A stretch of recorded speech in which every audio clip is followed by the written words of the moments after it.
बहुत बार देखा मुख्यमंत्री निवास पे कि एक व्यक्ति का काम हमेशा हेडफोन लगा के जो भी उनके पास में ये क्लिपिंग्स आती थी उनको सुनते रहने का होता था। वो सुन के उनका ट्रांसक्रिप्शन बना के मुख्यमंत्री तक पहुंचाता था, वो उनको पढ़ते रहते थे। उस क्राइसिस के समय पे तो मैंने तो पार्टी को भी बचाया, मैंने सरकार को भी बचाया, कांग्रेस का भी नुकसान नहीं होने दिया। ये सब कुछ तो मैं तब कर रहा हूं ना जब सारे परिणाम हम सबके सामने हैं। शायद उनकी जो एक प्रैक्टिस रही है, हमेशा से ये रही है अशोक गहलोत जी की चीज को लिंगर ऑन कर दो, डिले कर दो, कोई जवाब मत दो, धीरे धीरे खत्म हो जाएगी, ऐसा वो सोचते हैं। पर शायद ये मामला उनकी सोच से परे है। सचिन पायलट से इसके बाद आप मिले, उनसे कोई इस तरह की बातें की, इस तरह की चीजें हमने सामने रखी, क्या कोई इशारा किया था? सचिन पायलट के व्यवहार पर क्या कहेंगे? उनके संबंध में तौर पर नेताओं के साथ कैसे रहे आप? उस टाइम के कांग्रेस में थे, देखते थे, मिलते थे। आने वाले वक्त में अब उपचुनाव भी हैं, कई सारी चीजें हैं, आपने पहले भी टिकट मांगा है, तो क्या चुनाव लड़ने की कोई मंशा आपकी अब रहेगी आगे? राजस्थान की सियासत के बजाय एक ऐसे मामले की लगातार चर्चाएं हो रही हैं जो सुर्खियों में है। हम बात कर रहे हैं फोन टैपिंग का मामला। पिछली गहलोत सरकार में ये मामला आया था और पूर्व मुख्यमंत्री अशोक गहलोत के ओएसडी रहे लोकेश शर्मा ने कई खुलासे किए हैं।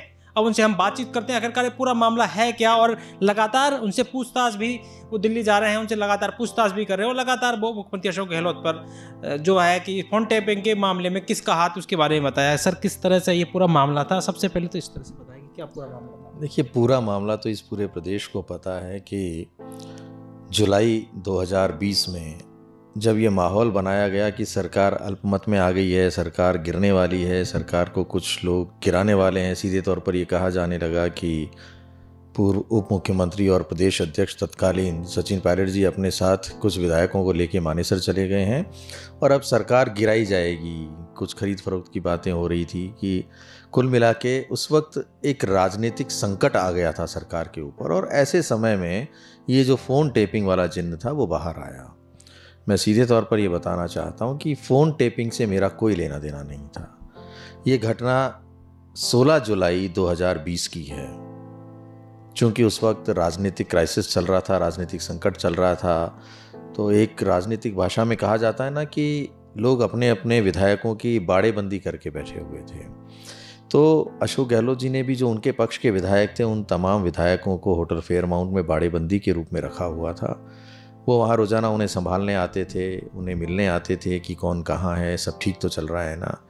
तो उस दिन भी 16 जुलाई को भी वो वहाँ पहुँचे और चूँकि मैं वहीं था, होटल में था, मैं भी उनके साथ ही था। तो जब वो वहाँ से निकल गए, उसके बाद उनके जो सुरक्षाकर्मी हैं, उनके पीएसओ जो हैं, उनका मेरे पास कॉल आया कि मुख्यमंत्री जी आपको याद कर रहे हैं। मैंने कहा ठीक है, मैं आता हूँ। अब क्योंकि कुकस बहुत दूर है, वहाँ से आने में लगभग 1 से 1.5 घंटे का समय लगता है।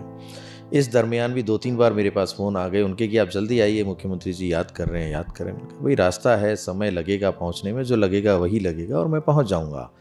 तो मैं शाम को मुख्यमंत्री निवास पहुँचा। वहाँ पे मुख्यमंत्री अशोक गहलोत अपने पिंक हाउस के चैम्बर में बैठे मेरा इंतज़ार कर रहे थे। जैसे ही मैं वहाँ पहुँचा, उन्होंने मुझे एक पेन ड्राइव दिया और ये कहा कि इस पेन ड्राइव में जो कुछ भी है वो आप मीडिया को सर्कुलेट कर दो, प्रदेश की जनता को वायरल कर दो। मैंने कहा ठीक है। चूँकि मैं उनका ओएसडी हूँ, ओएसडी था तत्कालीन समय में, और मैं मीडिया हैंडल करता था, मीडिया देखता था, आईटी का काम देखता था, तो मेरी ये पूछने की तो कभी कोई बात ही नहीं हो सकती थी कि इसमें है क्या। इसलिए मुझे ये पता भी नहीं था कि उस पेन ड्राइव में क्या है। मुझे जो निर्देश दिए गए, चूँकि डे टू डे की एक्टिविटी में रोज़ाना भी मुझे जो भी निर्देश दिए जाते थे कि मीडिया को ये जानकारी देनी है, उन्हें आपको ये बताना है, सरकार के बारे में ये अपडेट देना है, प्रेस कॉन्फ्रेंस करवानी है, तो वो सारी जिम्मेदारी मेरी ही तो थी।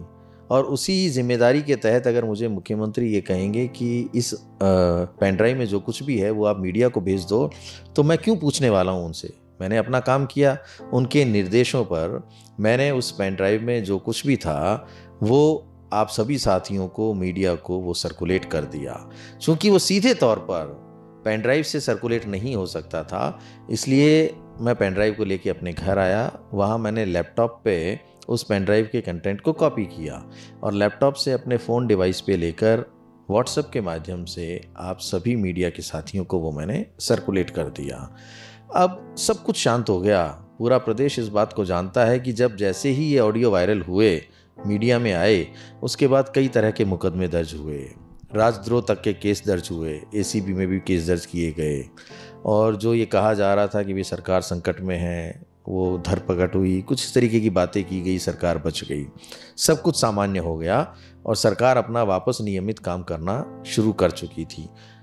परेशानी वहाँ शुरू हुई जब 2021 में तत्कालीन केंद्रीय मंत्री गजेंद्र सिंह शेखावत जी ने मेरे नाम से एक एफआईआर दर्ज करवाई और इस पूरे घटनाक्रम में मुख्य दोषी मुझे बताया कि लोकेश शर्मा ने इलीगली फ़ोन टेप किया है और उसे सर्कुलेट किया है, इंटरसेप्ट करके सर्कुलेट किया है, जबकि मेरी तो उसमें कोई भूमिका थी ही नहीं। जैसे ही एफआईआर दर्ज हुई तो मुख्यमंत्री सहित और बाकी के लोग चिंतित होने लगे कि अब इसको कैसे हैंडल करना है। तो जब भी पूछताछ के लिए मुझे वहाँ बुलाया जाता, मुझे यहाँ से निर्देश दिए जाते कि आपको कहना क्या है, और वही मैंने हमेशा वहाँ कहा जो मुझे यहाँ से कह के भेजा जाता था। तो ये सब कुछ चलता रहा। अब जब समय सरकार का पूरा हो गया, लगभग 5 वर्ष मुख्यमंत्री, प्रदेश के मुख्यमंत्री रह लिए, उन्हें ये लगने लगा कि अब इसके पास कुछ है नहीं। उन्होंने एक प्रयास और किया था, इन सभी सबूतों को प्राप्त करने के लिए मेरे कार्यालय पे एसओजी की रेड भी डलवाई, तो उन्हें कुछ मिला नहीं। जब वो आश्वस्त हो गए कि अब इसके पास कुछ नहीं बचा, तब उन्होंने इस पूरे मामले से किनारा करना शुरू कर दिया कि कहीं ऐसा ना हो कि मेरी राजनीतिक छवि को कोई डेंट पहुंच जाए इस सारे मामले की, अगर हकीकत किसी के सामने आ गई तो इसलिए उन्होंने सारा दोष मेरे सर पे मढ़ दिया कि लोकेश ही सबसे बड़ा इस पूरे प्रकरण का दोषी है। तो अब मैं उस दोष को अपने ऊपर कैसे ले सकता हूँ, जो काम मैंने किया ही नहीं। मैंने ये पूरा मामला जो है एक राजनीतिक रूप से रचा गया षड्यंत्र आप कह रहे हो, और क्या कुछ नेताओं को इनको इन्वॉल्व करना, उनकी छवि को धूमिल करना, अपनी सत्ता को बनाए रखना, ये पूरा मामला इस चक्रव्यूह में घुमा? वो सारा उसी के तो इर्द गिर्द था। अपने ही विधायकों को सर्विलांस पे रखना, अपने ही प्रदेश अध्यक्ष को सर्विलांस पे रखना, उप मुख्यमंत्री को सर्विलांस पे रखना, और तरह तरह की ये माहौल बनाना कि सरकार को गिराने में ये सब लोग शामिल हो रहे हैं। तो मैं कह रहा हूँ ये एक तरीके का षड्यंत्र ही रचा गया था, और उस सबके तहत जिनको सर्विलांस पे रखा गया उनके फ़ोन टेप किए गए और फिर उन ऑडियोज़ को उस पेन ड्राइव के माध्यम से मुझे दिया गया। मुझे भी तो एक मोहरा बनाया गया ना, मुझसे वो सर्कुलेट करवाए गए, क्योंकि मीडिया मैं देखता था तो एक अथॉरिटी के रूप में मैंने सबको भेजा, मीडिया ने इमीडिएटली उसको चलाया। तो इस सारी चीज़ में, इस पूरे घटनाक्रम में जब मुझे अकेला छोड़ दिया, तब मैंने सच पूरे प्रदेश की जनता को और जांच एजेंसियों को बताया कि फ़ोन टेपिंग से मेरा कोई लेना देना नहीं है।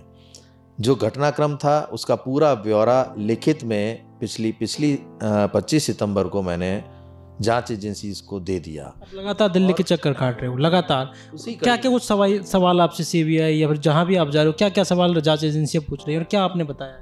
देखिए, सबसे मुख्य सवाल उनका यही होता है कि आपके पास ऑडियो क्लिप्स कहाँ से आए। उस पहेली को मैंने अब पूरी तरह से सुलझा दिया है। उस सवाल का स्पष्ट रूप से जवाब दे दिया है कि ऑडियो क्लिप्स मुझे एक पेन ड्राइव में खुद मुख्यमंत्री अशोक गहलोत ने अपने सरकारी निवास पर बुलाकर मुझे दिए और निर्देश दिए कि आप इन्हें मीडिया में सर्कुलेट कर दो। तो वो तमाम सबूतों को मैं जांच एजेंसीज को सौंप चुका हूं। अब आगे की जांच या आगे की पूछताछ खुद पूर्व मुख्यमंत्री अशोक गहलोत से होनी चाहिए कि उस पेन ड्राइव में ऑडियो क्लिप्स उनके पास कहां से आए। अगर वो रिकॉर्डेड लीगली थे, इलीगली थे, तो इस बात की जानकारी वही दे पाएंगे ना। मेरी जहाँ तक भूमिका थी कि मुझे उन्होंने अपने हाथों से दिए और मैंने सर्कुलेट किए निर्देशानुसार, तो अब वही इस बात को बताएंगे कि उनके पास कहाँ से आए। भाई, पूरा सिस्टम उनके पास में है। कोई भी इंटरसेप्शन या रिकॉर्डिंग बिना सरकारी मशीनरी के दुरुपयोग के नहीं किया जा सकता। वो लीगल किया या इलीगल किया, इसकी जानकारी अब वो खुद देंगे, पूछताछ उनसे ही होनी चाहिए। कांग्रेस सवाल खड़ा करती है, बात भी होती है कि जब सरकार थी सब कुछ ऐसा चल रहा था, माने सर वाली घटना भी हुई थी, तब आप सामने क्यों नहीं आए और अचानक खुलासा करने का इसके पीछे कोई रणनीति? ये सब मिथ्या है कि कोई रणनीति है। देखिए, मैंने एक बात बताई कि जब मैं मुख्यमंत्री जी का ओएसडी था, मेरे ओएसडी रहते हुए भी अगर वो मेरे कार्यालय में एसओजी का छापा डलवा दें इन सबूतों को प्राप्त करने के लिए, तो वो मुख्यमंत्री रहते हुए मेरे साथ क्या कुछ नहीं कर सकते थे। भाई, पावर उनके पास में, सारा सिस्टम उनके हाथ में, पुलिस भी, एसओजी भी, एसीबी भी, सब कुछ उनके पास में है। तो किसी भी आरोप में मेरा और मेरे परिवार का कुछ भी करवाया जा सकता था। तो क्या एक कोई भी कार्मिक जो उनके अधीन काम कर रहा हो, वो ऐसे समय में कोई भी ऐसी बात की जानकारी सार्वजनिक कर सकता है क्या?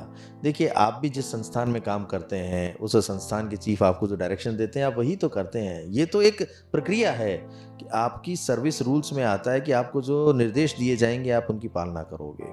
दूसरी एक और भ्रांति मैं लोगों की दूर करना चाहता हूँ कि अगर पहले मैंने ये खुलासे किए हुए होते तो सरकार गिर जाती और उसका सारा दोष मेरे सर पे आता कि मेरी वजह से सरकार गिर गई। अब सरकार बची रही, पूरे 5 साल सरकार चली, मुख्यमंत्री जी अशोक गहलोत पूरे 5 साल मुख्यमंत्री रहे, सरकार पे तो कोई आंच नहीं आई ना।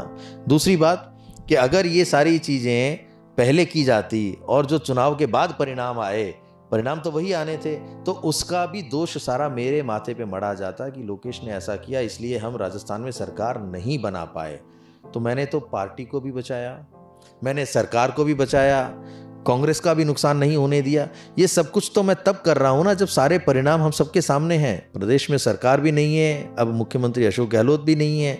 उसके बाद जब उन्होंने मुझे पूरा अकेला छोड़ दिया और ये सारा दोष मेरे सर पे मढ़ दिया, तब तो मैं सच्चाई बताऊंगा ही बताऊंगा ना। मैं क्यों अकेला उस चीज़ के लिए परेशान होऊंगा जो काम मैंने किया ही नहीं? मैं क्यों उस दोष को अपने सर पे लेके चलूंगा जो कृत्य मैंने किया ही नहीं?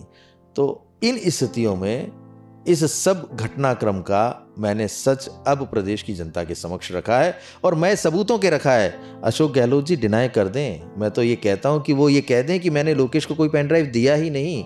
वो बोलें तो सही इस बात को। इतने लंबे समय से ये सब कुछ चल रहा है। मैंने 24 अप्रैल को प्रेस कॉन्फ्रेंस करके ये खुलासा किया था, तब से लेके आज 6 महीने से ज़्यादा हो गए होंगे। क्या कभी अशोक गहलोत जी ने ये कहा? मैं तो चाहता हूं कि वो कहें, वो मेरे ऊपर मानहानि का दावा कर दें, केस कर दें कि भाई ये जो कुछ बोल रहा है वो झूठ बोल रहा है, मैंने कोई पेन ड्राइव नहीं दिया, मैंने कोई निर्देश नहीं दिए, कोई ऑडियोज मैंने इसको प्रोवाइड नहीं करवाए। तो ठीक है, फिर आगे जांच एजेंसी जांच करेंगी क्या हुआ। बार के मुख्यमंत्री हैं, आप दिल्ली जाते हैं, लगातार आते जाते हैं, सुरक्षा का मामला क्या कोई डर लगता है? क्योंकि 3 बार की सीएम है, आप जाते हैं, इतने बड़े आदमी के खिलाफ आप लगातार इस तरह की बातें भी हो रही हैं। बात आपकी बिल्कुल सही है। बहुत से लोग मेरे और मेरे परिवार की सुरक्षा को लेके चिंता जाहिर करते हैं, कहते हैं कि आपने एक ऐसे व्यक्ति से पंगा मोल ले लिया। उनकी भाषा में यही होता है कि आपने ऐसे व्यक्ति से बैर मोल ले लिया जिसकी करनी इस प्रदेश के लोगों को पता है कि वो अपने विरोधियों को कैसे निपटाते हैं, कैसे उनको बिल्कुल पूरे तरीके से ख़त्म कर देते हैं। तो आपको डर नहीं लगता क्या? मैं हमेशा एक ही बात कहता हूँ कि मैंने कभी कुछ गलत काम नहीं किया, डरे वो जिसने गलत किया हो। हालांकि ये बात सही है कि ऐसी स्थितियों में जब से मैंने वो प्रेस कॉन्फ्रेंस करके खुलासा किया या जब मैं स्टेटमेंट दे के आया, जो कुछ मीडिया में चल रहा है, सोशल मीडिया में चल रहा है, बहुत सारी धमकियाँ तरह तरह की मुझे मिलती हैं। कुछ कम्युनिटी विशेष की, जाति विशेष के लोगों की भी धमकियाँ लगातार मिलती हैं। लेकिन मुझे ये लगता है कि राजनीतिक जीवन में मेरे जैसे व्यक्ति पे इन धमकियों का कोई असर नहीं पड़ता। मैं ना तो पहले कभी किसी से डरा, ना आगे किसी से डरने वाला हूँ। तो मैं सच को सबके सामने लेके आ चुका हूँ। अब आगे सारी कार्रवाई, ये सारी जांच पूछताछ पूर्व मुख्यमंत्री अशोक गहलोत से होनी चाहिए। वो बताएंगे कि ये ऑडियो क्लिप्स कहाँ से आई, किसने उन्हें दी, कैसे वो रिकॉर्ड हुई। तो जब वो सब कुछ बता देंगे तो मामला अपने आप सुलझ जाएगा। क्या मुख्यमंत्री के साथ ब्यूरोक्रेसी के अधिकारी शामिल रहे क्या, और कोई नेता जो उनके साथ थे वो उनका भी हाथ क्या इस फोन टैपिंग में था? देखिए, जब भी कोई फ़ोन टेप किया जाता है, सर्विलांस पे लिया जाता है या इंटरसेप्ट किया जाता है, तो पूरा का पूरा विभाग, जिसे हम कहते हैं कि होम डिपार्टमेंट के अंतर्गत एक विशेष सेल आता है, शाखा आती है जो इंटरसेप्शन का काम करती है। लेकिन वो इंटरसेप्शन जो होते हैं, जो सर्विलांस पे रखे जाते हैं, उसके लिए बहुत सारे नियम कायदे कानून होते हैं, बहुत सारी परमिशंस लेनी होती हैं। वो परमिशंस जब दी जाती हैं तो डीजीपी को पता होता है, चीफ सेक्रेटरी को पता होता है, होम सेक्रेटरी को पता होता है, होम मिनिस्टर को पता होता है, प्रिंसिपल सेक्रेटरी टू सीएम को पता होता है, तमाम अधिकारी वर्ग को पता होता है कि हम ये सब कर रहे हैं। तो अगर वो सारी चीज़ें सर्विलांस पे लिए रखी थी उन्होंने, तो ये सब लोग भी उसमें कहीं ना कहीं उस घटना में शामिल रहे होंगे। तो सारी जांच पड़ताल में इन लोगों से भी पूछताछ होनी चाहिए कि वो जो भी ऑडियोज़ थे वो रिकॉर्ड हुए, वो लीगल हुए, इलीगल हुए। लीगल हुए तो ये सब लोग उस पूरे जो कायदे कानून है, नियम के अंतर्गत अनुमति किसी ने तो दी होगी ना, सबको पता होता है। तो इन सब की भूमिकाएं भी उसमें रही हैं, क्योंकि मैंने बहुत बार देखा मुख्यमंत्री निवास पे कि एक व्यक्ति का काम हमेशा हेडफोन लगा के जो भी उनके पास में ये क्लिपिंग्स आती थी उनको सुनते रहने का होता था। वो सुन के उनका ट्रांसक्रिप्शन बना के मुख्यमंत्री तक पहुंचाता था और वो उनको पढ़ते रहते थे। उस क्राइसिस के समय पे तमाम विधायकों के फ़ोन सर्विलांस पे थे, चाहे वो इस पक्ष के हों या उस पक्ष के हों। स्वयं उन्हें भी नहीं पता था, क्या उनके भी पता नहीं था कि हमारी फ़ोन टैपिंग जो पक्ष उनके साथ थे, जो सचिन पायलट के साथ थे? नहीं, पता तो किसी को नहीं था। उनको तो ये डर लगा रहता था ना, कहीं कोई मेरे 2 विधायक उधर नहीं चले जाएं, उधर नहीं चले जाएं, मेरी सरकार नहीं गिर जाए, इसलिए सबको ले रखा होगा। और शायद राजनीतिक रूप से ये सब किया जाता भी रहा होगा, लेकिन अब उसके पीछे ये किसने किया, क्या किया, ये इलीगल है, लीगल है, ये सब जांच एजेंसीज को तय करना है ना। मैंने सिर्फ अपनी भूमिका के बारे में सच सबको बताया कि फ़ोन टैप मैंने नहीं किया, क्योंकि मुझे ना तो कोई राजनीतिक फ़ायदा हो रहा था, और मैं करता भी क्यों। सरकार तो मुख्यमंत्री जी को बचानी थी, राजनीतिक फ़ायदा उनको उठाना था, कुर्सी उन्हें अपनी बचानी थी। दूसरा, वो मेरे क्षेत्राधिकार में भी नहीं आता कि मैं किसी का फ़ोन सर्विलांस पे ले सकूं या टेप कर सकूं। तो मुझे सिर्फ एक पेन ड्राइव दिया, उस पेन ड्राइव में जो था वो मैंने आप सबको भेज दिया। बस मेरा इतना ही रोल था, और उसी रोल को मैंने अब सभी के समक्ष स्पष्ट कर दिया कि मेरी भूमिका सिर्फ इतनी ही थी, वो भी निर्देशानुसार थी। सचिन पायलट से मुझे तो इन सबूतों को नष्ट करने के लिए कितनी बार दबाव बनाया गया। ये तो उनकी जो आज तक की राजनीतिक गतिविधियां रही हैं, जिस तरह का उनका पिछला ट्रैक रिकॉर्ड रहा है, तो मुझे कहीं ना कहीं अंदेशा था कि ऐसा नहीं हो आने वाले समय में मैं इस चक्रव्यूह का अभिमन्यु बन जाऊं और मैं भी अपनी जान से हाथ धो बैठूं। तो मैंने अपने बचाव का इंतजाम करके रखा, और मैंने किसी सबूत को नष्ट नहीं किया, और वो तमाम सबूत आज मैंने जांच एजेंसीज को सौंप दिए हैं। सचिन पायलट से इसके बाद आप मिले, उनसे कोई इस तरह की बातें की, इस तरह की चीज़ें आपने सामने रखी, क्या कोई इशारा किया था? नहीं, उनसे जब भी हमारी मुलाकात हुई तो पूरी तरह से राजनीतिक थी। मुझे जब वॉर रूम का को चेयरमैन बनाया गया तब मेरी उनसे मुलाकात हुई। मैंने उनसे पूछा कि अब चुनाव हैं, हमें किस तरीके से आगे बढ़ना चाहिए, कैंपेन को कैसे आगे बढ़ाना चाहिए।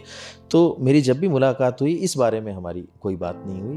अब क्योंकि प्रदेश में कांग्रेस के नेता हैं और हमें उनका मार्गदर्शन भी चाहिए होता है, तो उसी रूप में मैंने जब भी बात की यही पूछा कि आगे कैसे बढ़ना है, कैसे और मजबूती लेके आनी है, चुनावों में कैसे जाना है।